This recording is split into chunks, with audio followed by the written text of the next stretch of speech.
Assalamualaikum warahmatullahi wabarakatuh. Perkenalkan kami dari kelompok 10 dengan anggota saya Melanda Isya Fitri dengan NPM 20.01.01.0026, Muhammad Uli Nuha dengan NPM 20.01.01.0031, dan Putri Puspitasari dengan NPM 20.01.01.0033 yang akan memaparkan materi mengenai dasar dari perilaku kelompok. Di sini saya akan menjelaskan materi mengenai kelompok. Nah, apa sih kelompok itu?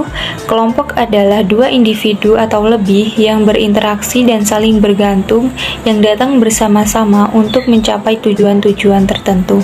Lalu selanjutnya ada klasifikasi kelompok. Nah, di sini ada dua jenis kelompok, yaitu kelompok yang bersifat formal dan kelompok yang bersifat informal. Nah, kelompok yang bersifat formal yaitu suatu kelompok kerja yang ditetapkan oleh struktur organisasi. Lalu kelompok yang bersifat informal yaitu suatu kelompok yang tidak ditetapkan strukturnya secara formal atau tidak ditetapkan secara organisasional.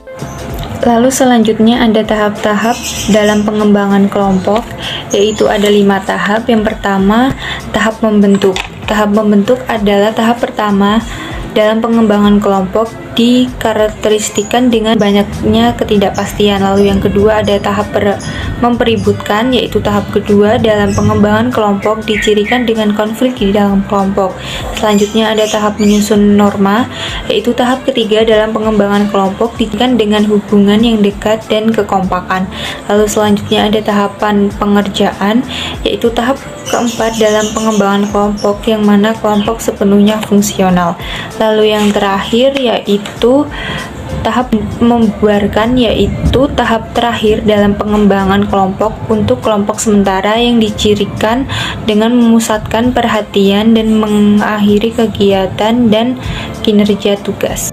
Selanjutnya ada properti kelompok, yaitu peranan, norma, status, besaran, kekompakan, dan keragaman yang akan dijelaskan oleh Mas Uli Nuha dan Mbak Putri Puspitasari. Properti kelompok pertama yaitu peranan. Peran adalah suatu rangkaian pola perilaku yang diharapkan dan dikaitkan dengan seseorang yang menduduki posisi tertentu dalam unit sosial.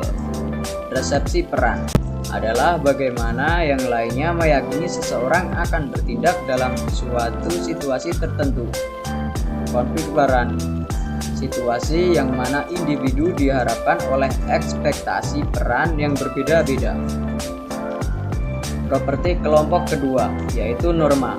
Norma merupakan standar perilaku yang ditentukan di dalam kelompok dan berlaku di antara para anggota kelompok yang mencerminkan apa yang harus dan tidak harus dilakukan berdasarkan suatu keadaan tertentu.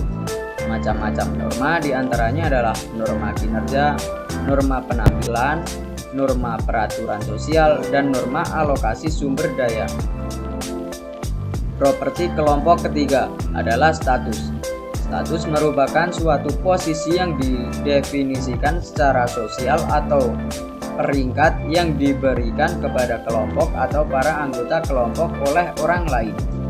Beberapa hal yang menentukan status, yaitu yang pertama adalah kekuasaan seseorang yang dimiliki atas orang lain. Kedua, kemampuan seseorang untuk memberikan kontribusi bagi tujuan kelompok. Dan yang ketiga adalah karakteristik pribadi dari setiap individu. Beberapa pembahasan mengenai status diantaranya adalah keterkaitan status dan norma, status dan interaksi kelompok, ketidakadilan status, keterkaitan status, dan stigma. Properti kelompok keempat yaitu besaran. Besaran kelompok merupakan jumlah dari anggota yang mengikuti suatu kelompok tersebut. Besaran kelompok mempengaruhi kinerja dari sebuah kelompok, tetapi hal ini bergantung pada apa variabel dependen yang diamati. Dalam besaran kelompok terdapat istilah kemalasan sosial, yaitu kecenderungan bagi para individu untuk mengeluarkan sedikit upaya ketika bekerja secara kolektif daripada secara individual. Oke, selanjutnya yaitu properti kelompok yang kelima, yaitu ada kekompakan atau cohesiveness, ini merupakan keadaan di mana para anggota kelompok tertarik satu sama lain dan termotivasi untuk tetap bertahan dalam kelompok. Ini terdapat beberapa hal yang mendorong kekompakan kelompok. Ya, di antaranya adalah yang pertama ada membuat kelompok yang lebih kecil, lalu yang kedua mendorong perjanjian dengan tujuan kelompok. Yang ketiga, meningkatkan waktu yang dihabiskan oleh para anggota bersama-sama. Lalu yang keempat, meningkatkan status kelompok dan anggapan kesulitan dalam memperoleh keanggotaan. Yang kelima, menstimulasi kompetensi dengan kelompok lainnya. Yang terakhir yaitu memberikan imbalan kepada kelompok dan bukan kepada individu. Lalu juga mengisolasi kelompok secara fisik. Selanjutnya yaitu properti kelompok yang keenam, yaitu keragaman atau diversity. Ini juga merupakan sejauh mana para anggota dari suatu kelompok memiliki kesamaan atau berbeda dari satu sama yang lain. Nah, dalam keragaman terdapat istilah lini kesalahan nih, yaitu salah satu kemungkinan efek samping dalam tim yang beragam, terutama mereka yang beragam dalam hal karakteristik dan latar belakangnya, seperti keberagaman individu, yaitu perbedaan jenis kelamin, ras, pengalaman kerja, dan lain-lain. Yang terakhir yaitu ada pengambilan keputusan kelompok. Nah, di sini ada kelebihan dan kelemahannya nih dalam pengambilan keputusan.